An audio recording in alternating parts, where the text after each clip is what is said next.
akan bahas nabza. Mungkin dari kalian sudah tahu nabza itu apa?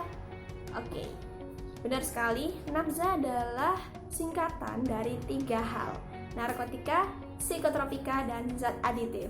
Kenapa kita harus membahasnya? Kenapa kita harus tahu tentang nabza?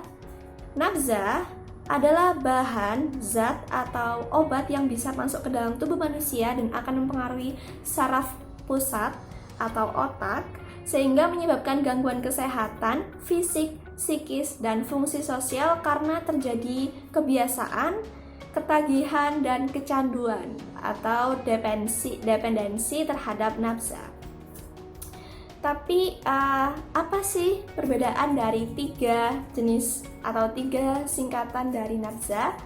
Oke, yang pertama, menurut Undang-Undang Nomor 35 Tahun 2009, narkotika adalah zat yang bisa bikin kesadaran kita menurun atau bahkan hilang, dan juga bisa menghilangkan rasa nyeri di tubuh untuk selang waktu yang pendek.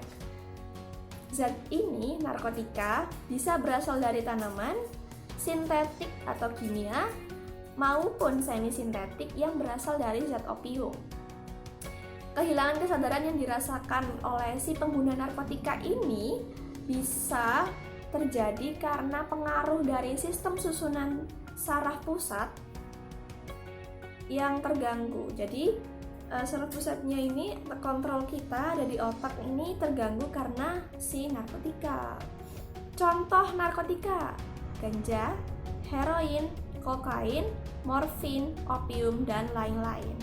Yang kedua adalah psikotropika. Psikotropika adalah zat atau obat yang bisa mempengaruhi susunan saraf pusat kita.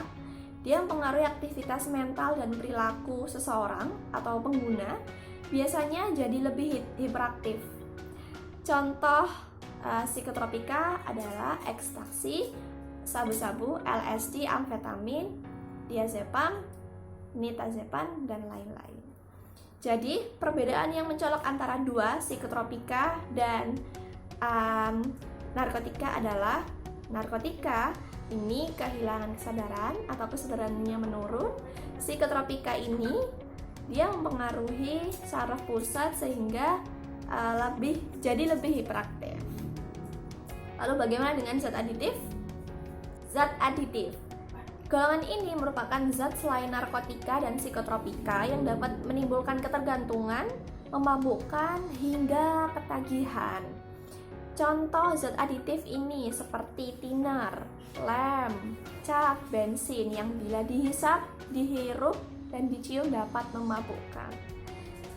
Dan penyalahgunaan nabza. Sebetulnya nabza banyak dipakai untuk kepentingan di bidang medis, yang tentu saja dokter-dokter sudah tahu dosis dan takaran yang tepat, sehingga ini fungsinya adalah sebagai obat, bukan lagi sebagai lainnya yang bisa merusak tubuh maupun menyebabkan ketergantungan. Lantas, apa saja nabza yang sering disalahgunakan oleh kebanyakan masyarakat?